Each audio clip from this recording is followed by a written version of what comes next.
Boa noite, pessoal. Vamos começar então a nossa segunda aula. Essa aula tem como objetivo a gente tratar com algumas questões de erros que a gente costuma cometer, muito em razão da nossa maneira de falar, né? É importante a gente sempre frisar que a nossa linguagem, a nossa comunicação oral, que nós chamamos de língua coloquial, né, do nosso dia a dia, muitas vezes a gente tem o hábito de aglutinar as palavras, né, de unir principalmente preposições com artigos, e a gente vai ver que em comunicações oficiais, documentos oficiais, é importante que eles sejam separados para que o sujeito de cada frase seja reconhecido e que ele não se torne, enfim, um predicado ou uma locução adverbial que, enfim, denota um erro em termos de gramática e que deve ser evitado, então, em documentos oficiais. Tá? Isso é importante também dizer que em muitas formas de escrita, como muitas vezes a escrita literária, esses tipos de adaptações eles são permitidas, mas quando nós usamos a nossa língua, né, para documentos oficiais, elas têm que estar dentro do que se pede a norma, né? Então é importante que essas questões que às vezes passam despercebidos em muitos textos acadêmicos ou narrativos que nós ouvimos falar, como textos jornalísticos em jornais ou algo assim, elas devem ter um rigor maior quando a gente vai fazer algum tipo de documento oficial, tá bom? Então a gente vai essas primeiras questões, então, muitas vezes esses erros de construção de frase se dão por má pontuação dela ou por ambiguidade, a gente não deixa muito claro a quem se refere determinada relação, né? Uma ideia que é expressa de uma maneira equivocada, né? Muitas vezes, uma coisa que a gente vai ver ao longo dessa aula, os falsos paralelismos, né? Muitas vezes a gente acha que está relacionando uma coisa com a outra e faz uma relação paralela distinta ou equivocada, tá? Então, atentar para esses tipos de exemplos, né? A aula de hoje é muito pensando nisso, que a gente possa ter exemplos de como que em algum momento que a gente tiver que escrever algum texto assim de uma exigência mais oficial, nós nos atentarmos para essas questões para que a gente não cometa esse tipo de falha, tá bom? Então, a primeira questão que muitos de nós às vezes nos pegamos escrevendo, né, de uma maneira equivocada é a não expressando o sujeito na plenitude dele. Então, uma das coisas muito típicas que a gente comete, muito em função da nossa maneira de falar, é unir, né, uma preposição com o artigo que apresenta um sujeito. No caso aqui, nessa primeira frase, o sujeito é o Congresso. E aí ele está, na nossa maneira de falar, a gente vai dizer, né, é tempo do Congresso votar a emenda, a gente aglutina isso. Só que a maneira correta num documento oficial é você separar essa preposição de do artigo o masculino, né? Então a gente tem que, a maneira correta seria é tempo de o Congresso votar a emenda, porque o sujeito nessa frase é o Congresso. No segundo exemplo, a gente tem a questão pensando o governo como sujeito na frase, né? E aí um erro que a gente costuma cometer também é não só com a preposição de, com a preposição em, né? Você aglutina em com o e coloca assim no, né? Não vejo mal no governo proceder assim. O correto seria separar então essa aglutinação entre preposição e artigo e colocar não vejo mal em o Congresso proceder assim. Então essas questões são importantes que a gente costuma sempre cometer porque vem por influência da nossa maneira de falar. E um documento oficial, às vezes que é uma carta, um ofício que é menos de uma página, né, assim, são alguns parágrafos, algum erro desses chama mais atenção, porque são textos menores, né? Então, por isso que exige que a língua esteja bem aplicada dentro da norma erudita, né?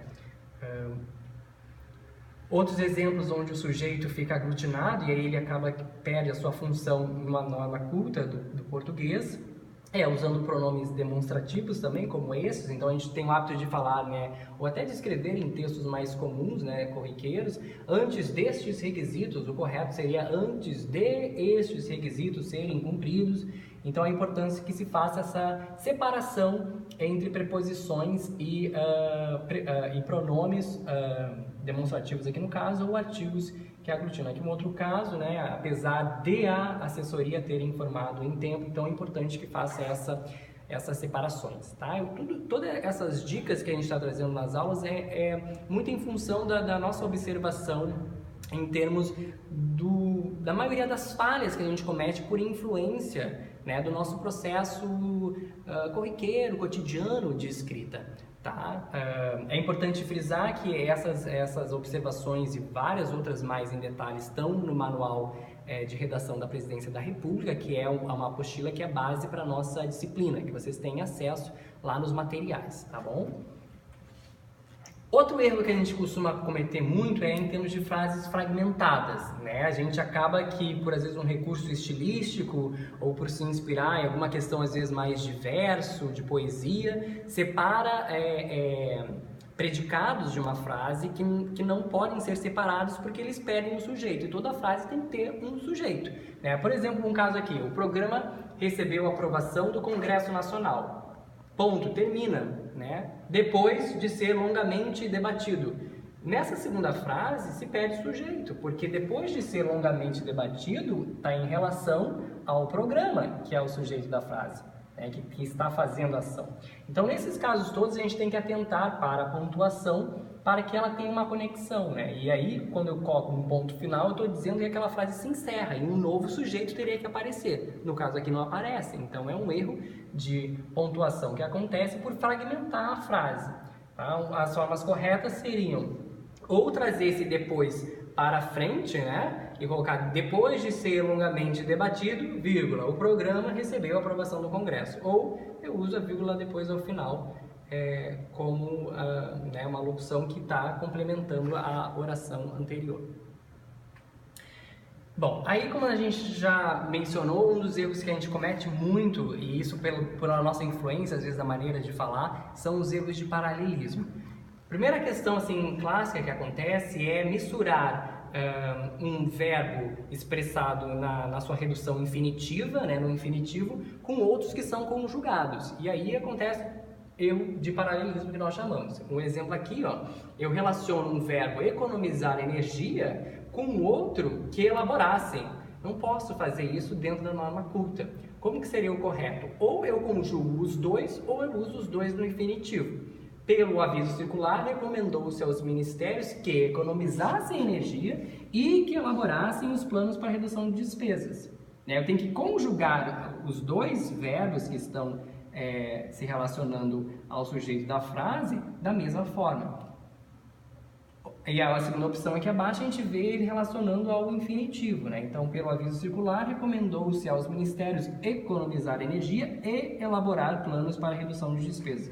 Então, esses são paralelismos que nós chamamos. Tem que ter um paralelo de como eu expresso um verbo e o outro da mesma sentença. Eu não posso conjugar cada um de uma maneira diferente. Então, é isso que a gente também tem que estar atento quando a gente for escrever, principalmente um documento oficial, né? Porque esse tipo de erro a gente traz muito pela nossa maneira de falar e de pensar, né? Mais aleatória, mas no processo de escrita eles têm que estar paralelos, né? Por isso ele tem que ter esse paralelismo. Por isso que às vezes a gente comete esse erro de não cumprir com o paralelismo adequado da frase. Outro exemplo que a gente tem aqui, ó, é com substantivos ou adjetivos, né? No caso, aqui são com substantivos. Eu uso, no discurso de posse mostrou, aí eu uso um adjetivo, né? Desculpa, um substantivo lá, ele mostrou determinação, ele aí mostrou não ser inseguro, inteligência e ter ambição. Faço uma mistura, né? Uso verbos com adjetivos, uso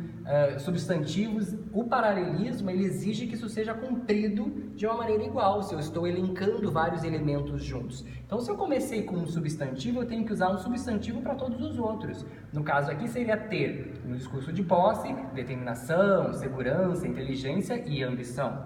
Ou eu uso todos vinculados a um verbo e a sua expressão adjetiva a ele. No caso aqui, ser determinado e seguro e ter inteligência e ambição.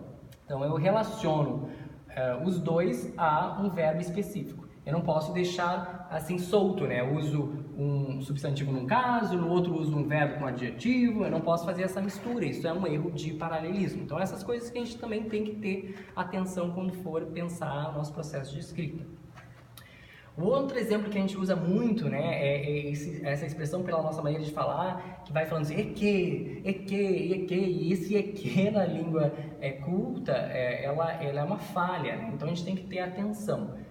Ó, a gente fala muito isso, né? Neste momento não se devem adotar medidas precipitadas e que comprometam o andamento de todo o programa. A gente tem muito hábito de falar assim, isso é um erro na gramática de paralelismo, porque o correto seria só expressar, nesse momento, não se devem adotar medidas precipitadas que comprometam o andamento de todo o programa. Eu não posso colocar esse "e", porque esse "e" me levaria a uma ideia de adição de uma nova frase com um novo sujeito, e isso não acontece. Então, eu tenho que separar dessa maneira. Ou aglutinar elas com a conjugação do verbo que segue, que é no caso ali o "que sejam", né? Nesse momento, não se devem adotar medidas que sejam precipitadas e que comprometam o andamento de todo o programa. Então, assim eu evito esse erro de paralelismo. Bom, além dessas questões todas, muitos erros a gente comete pela questão da ambiguidade, né?